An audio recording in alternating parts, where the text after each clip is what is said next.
Crisis آئے ہیں اچانک، اس کے اثرات کیا ہوں گے اور کون سے ادارے اس وقت پی آئی اے کو چلا رہے ہوتے ہیں؟ سب سے پہلے تو میں سویب صاحب سے یہ جاننا چاہوں گا کہ اصل میں ہمیں یہ بتائیں کہ سول ایویشن اتھارٹی کیا ہے، پالپا دراصل کیا ہے، اور پی آئی اے جو ہے یہ کیا ہے؟ یہ شاہ صاحب تینوں ادارے جو ہیں سمجھنے کی بات ہے. سول ایویشن اتھارٹی بیسیکلی اس وقت جو بھی پوری دنیا میں جس ملک کی بھی جو سول ایویشن اتھارٹی ہوتی ہے وہ تمام ایئرپورٹس کے ایکچوئل مالک اونر جو ہیں یہی ہوتے ہیں. پائلٹس کو لائسنس دینے کے بھی ذمہ دار یہی ہیں، ایئر لائنس کو بھی لائسنس دینے کے یہی ذمہ دار ہیں، اور اس کے ساتھ ساتھ یہ جو دوسری انٹرنیشنل ایئر لائنز ہمارے ملک کے اوپر سے گزر کر جا رہی ہیں ان کو راستہ دینا، ایئر ٹریفک کو کنٹرول کرنا، اور ایون ایئرپورٹ کی بلڈنگز بھی انہی کی ملکیت میں ہوتی ہیں. یہ مختلف ایئر لائنس کو آفیسز بھی رینٹ پر دیتے ہیں اور ڈفرینٹ. تو بیسیکلی سب سے مین اتھارٹی جو ہے وہ سول ایویشن ہے، جبکہ جو پی آئی اے ہے وہ بہت سی ایئر لائنس کی طرح ایک ایئر لائن ہے. جو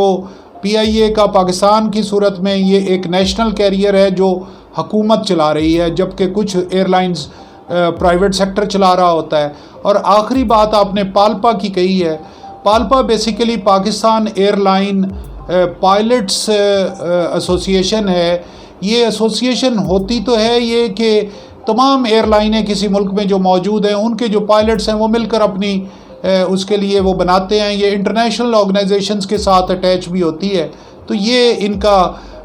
اگر اس کو عام فہم میں سمجھنا ہو تو جس طرح سے ہمارے شہروں میں R T secretary R T ہوتا ہے اور ٹریفک کا ڈپارٹمنٹ ہے، یہ سول ایویشن کا کام ہے. اور کوئی بھی ایک ٹرانسپورٹ چل رہی ہے، ایک اسکائی ویز ہے یا ایک ڈیوو ہے یا کوئی مختلف، یہ ایئر لائنس کی طرح ہیں. اور اندر اگر کچھ جو سٹاف ہے کسی بھی جو ٹرانسپورٹ کمپنی ہے وہ آپس میں کوئی ایسوسیشن اگر بنا لیں تو وہ پالپا اس طرح سے ہے. جی یعنی یہ بڑے سب مل کر یہ جو جہاز اڑتے ہیں، آج ہم آپ کو اپنے اس پروگرام میں بتا رہے ہیں کہ جہاز کس طرح اڑتے ہیں اور کون لوگ اس میں کون سے ادارے اس میں انوالو ہوتے ہیں. سول ایویشن ہوتی ہے، پالپا اس کی ایک تنظیم ہے پائلٹس کی اور دیگر ورکرز کی، اور پی آئی اے ان میں ایک لائک ٹرانسپورٹ ہے. تو اس میں خاص طور پر ہمیں اب یہ دیکھنا ہے کہ جو موجودہ صورتحال ہے پی آئی اے کا جو بحران ہے، اس کا یہ کیسے پیدا ہوا ہے اور اس کے ذمہ دار کون لوگ؟ بیسیکلی یہ جو بحران ابھی یکدم چلا ہے اس میں مین کیٹلسٹ جو ثابت ہوا ہے وہ تو پی کے 8303 جس دن کریش ہوئی ہے اور وہ جو کراچی میں جہاز گرا ہے اور اس کی انویسٹیگیشن شروع ہوئی ہیں. تو وہاں پر پی آئی اے نے جس وقت اور سول ایویشن نے وہ شروع کیا تو اس میں پالپا نے بھی اور باقی نے بھی کہا کہ نہیں جی یہ جہازوں کا قصور ہے یا ہیومن ایرر ہے یا پائلٹس کی ایرر ہے. پھر انہوں نے کہا کہ جی پائلٹ اوور فٹیگ تھا، اس کو شیڈیول کیسے کیا گیا. تو یہ ایک دوسرے کے اوپر مختلف اداروں نے الزامات لگائے اور کہ سول ایویشن کا قصور ہے، لیکن وہ اس کی انکوائری سامنے آ گئی. آپ نے جو ہم نے ایک پروگرام پہلے کیا بھی تھا جس میں ثابت ہوا کہ پائلٹ کی بھی غلطی تھی اور سول ایویشن بھی اس میں ذمہ دار ٹھہرا. اور چونکہ وہ بعد کے پارٹ میں ہم بات کریں گے، ان اداروں میں آپس میں بھی رفٹ بھی چل رہی ہے اور ان اداروں کے اندر بہت سے گڑبڑ معاملات اور بہت سی جو ہے وہ ایسی کرپشن بھی اور ایسے غلط معاملات چل رہے تھے. وہ سارے کے سارے پہلے سے بھی اکٹھے تھے، ایک دوسرے سے گرجز بھی چل رہے تھے، اور وہ ایک تنازع کی صورت میں اور ایک پرسنل ایگوز نے شکل اختیار کی اور وہ تنازع بڑھتا ہوا آگے چلا گیا. اور اس کا اب دنیا بھر میں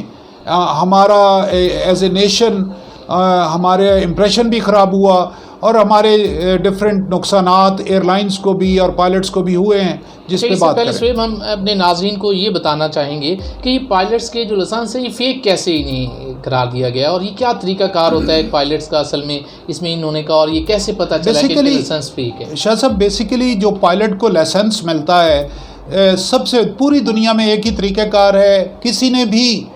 اگر پائلٹ بننا ہے جو سول فلائنگ کے لیے تو اس کے لیے منیمم ریکوائرمنٹس ہے کہ اس کو منیمم ایف ایس سی ہونا چاہیے. اور دوسری بات یہ ہے کہ وہ 200 کے قریب گھنٹے کسی فلائنگ کلب کے ساتھ جو ہے وہ فلائی کرتا ہے، پھر اس کو ایک CPL ملتا ہے جو بیسک چھوٹا لائسنس ہے، وہ CPL جب وہ لے لیتا ہے پھر وہ کسی بھی ایئر لائن کے لیے اپلائی کرتا ہے۔ PIA کے اندر بھی جانے کے لیے جو ہے وہ یہی پروسیجر ہے۔ اب وہ CPL لے کر PIA میں یا کسی بھی ایئر لائن میں چلے جاتے ہیں، اس پائلٹ کو وہ کو پائلٹ کے طور پر تو لے لیتے ہیں۔ کو پائلٹ جو ہے وہ اس کے لیے بیسک کچھ اتنے 200-250 گھنٹے ہوں تو ایلیجیبل ہوتا ہے، ساتھ اس نے CPL کا لائسنس کلیئر کیا ہوا ہو اور میڈیکلی فٹ ہو تو اس کو پائلٹ کے طور پہ لے لیتے ہیں۔ لیکن وہ جب پائلٹ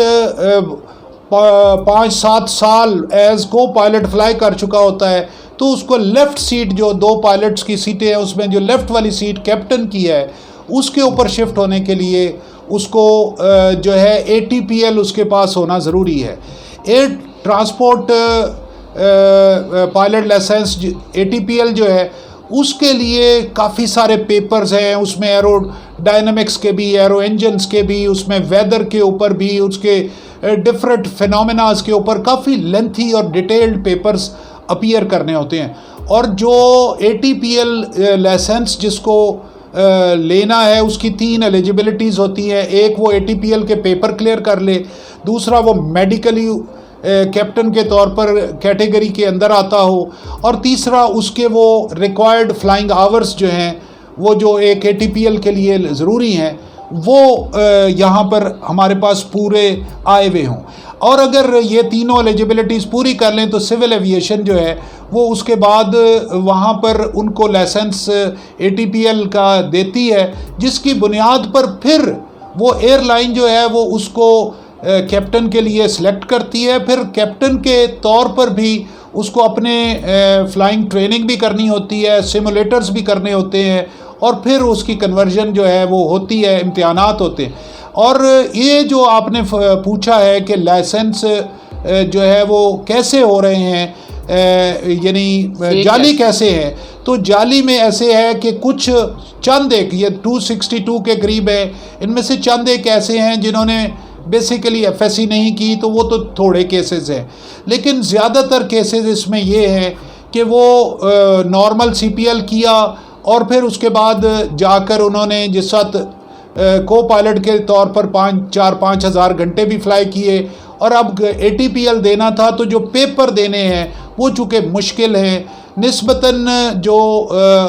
ایئر فورس سے آتے ہیں، جیسے ہم نے بھی فلائنگ سیکھی تھی تو ہمیں چونکہ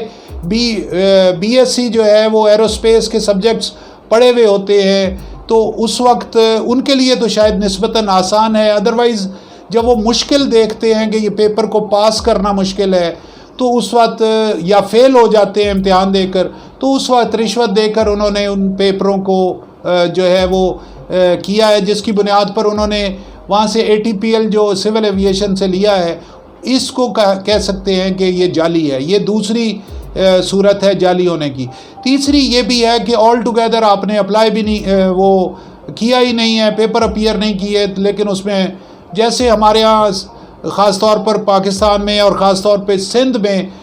بورڈز، تعلیمی بورڈز کے حالات ہو گئے ہیں، کراچی بورڈ کے حالات اور سندھ بورڈ کے حالات جیسے ہو گئے ہیں کہ پیسے دے کر جو مرضی آپ ڈگری لے لیں، تو اسی طرح کا ماحول یہ ادارے تباہ ہوئے، اور سول ایویشن کے اندر سول ایویشن ذمہ دار ہے اس بات کی کہ وہاں سے یہ لائسنس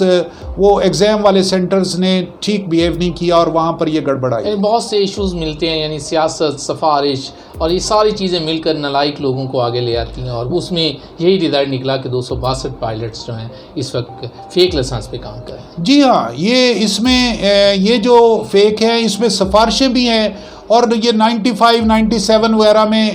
زیادہ ٹرینڈ شروع ہوا، اور بیسیکلی اس کے اندر جو گڑبڑیں شروع ہوئی تو سیاسی لوگوں نے بھی اس میں اپائنٹمنٹ کرتے ہوئے بھی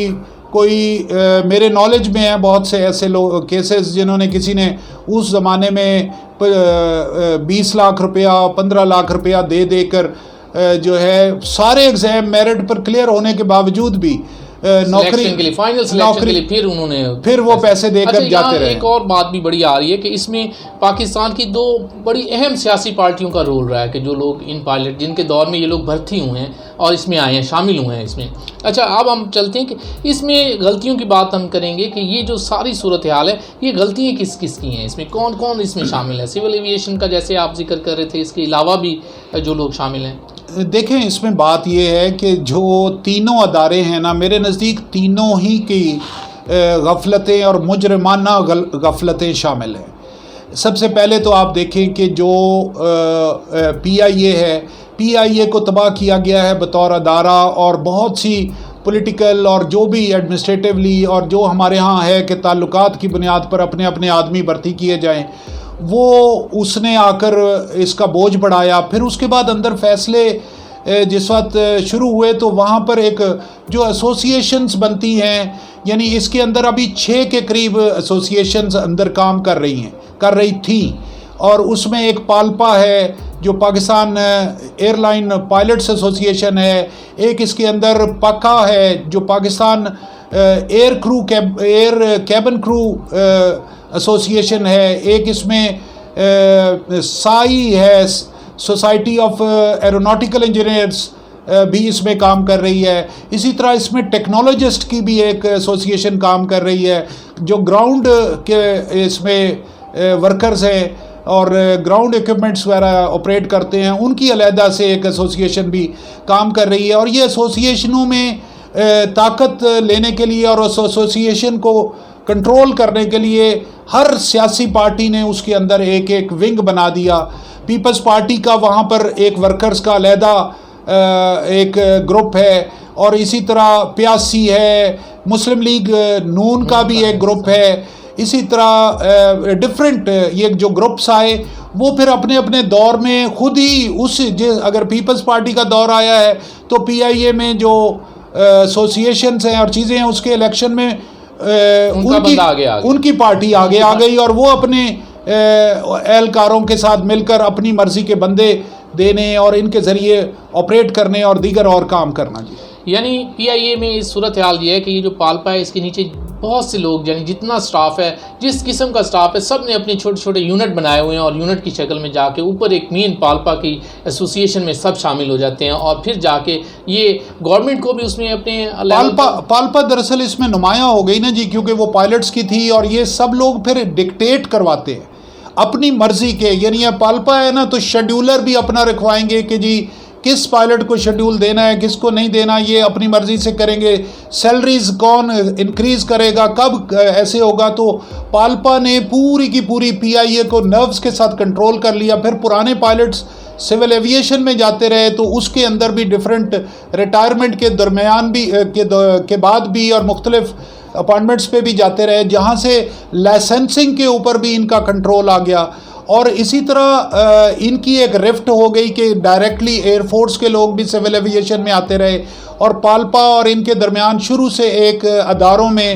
رفٹ رہی کہ جی یہ درست ہے, یہ درست نہیں ہے. اور اس طرح کی یہ رفٹ نے اداروں کو, جیسے ہمارے ملک کے باقی اداروں کو تباہ کیا ہے, تو یہاں پر بھی یہی کام ہوا.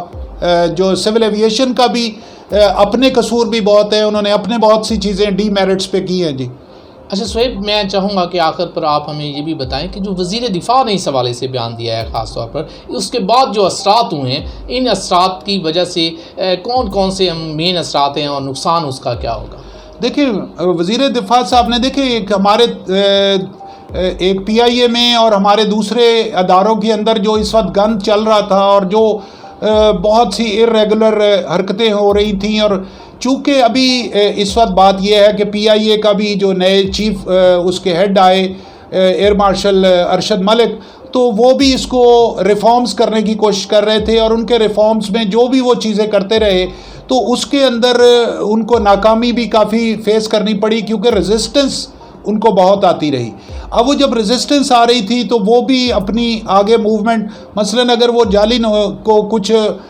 چیزوں کو روکنے کی کوشش کر رہے تھے تو کسی نے عدالتوں سے ریلیز لے لیا, اور اسی طرح ہی کچھ نے اس کے علاوہ کئی دفعہ آپ نے دیکھا کہ دھمکیاں دی گئی کہ گراؤنڈ کر دیا، ہڑتال پر چلے گئے اور مختلف معاملات ان کے ساتھ طے کر کے چیزیں آگے موو کی. لیکن وہ جب ہو رہی تھی تو اس وقت اس جہاز کے گرنے کے بعد بھی الزامات اور چیزیں ایک دوسرے پر فنگر پوائنٹس ہو رہی تھیں. تو یہ جو 262 کا کیس تھا جس کو اور کسی بہتر طریقے سے حل کرنے میں مجھے لگتا ہے کہ پی آئی اے کے ہیڈز اور مینجمنٹ کو مشکلات لگ رہی ہوں گی، کیونکہ وہ تو ایک پائلٹ کو ہلانے پر ہڑتال کرنے کا وہ کرتے ہیں، تو 262 کو کون نکالے گا اور کورٹس نہیں ہونے دیں گی. انہوں نے اس کو نئے راستے کو اختیار کیا اور اس کے بعد اگر ایڈمنسٹریٹولی فیصلے کی بجائے چونکہ انہوں نے یکدم وزیر صاحب نے اعلان کر دیا، اس سے یہ ہوا کہ ورلڈ اوور ایک میسج چلا گیا کہ یہاں پر کام جعلی ہے، اور اس کے ساتھ دنیا بھر میں امپریشن، یعنی وہ 3 اداروں کا گن تو تھا لیکن چوتھی ایک وزارت کے ساتھ انہوں نے اس کو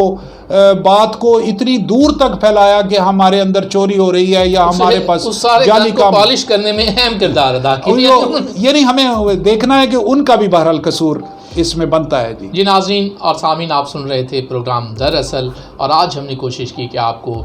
جو موجودہ صورتحال پی آئی اے کا بحران ہے اس حوالے سے آگاہ کریں، ان کے اداروں کے حوالے سے بھی ہم نے. اور شاہ صاحب ہم دوسرے پروگرام کے اندر انشاءاللہ ابھی جو اس کے بعد اس کے حل کیا ہیں اور چیزیں ہیں اس پہ بھی دوسرے حصے میں بات کریں گے. ہمارے ساتھ رہیے گا ناظرین. پروگرام دراصل میں سید عدنان نور اور سہیل فاروق کو اجازت دیجیے. اللہ نے کے بعد.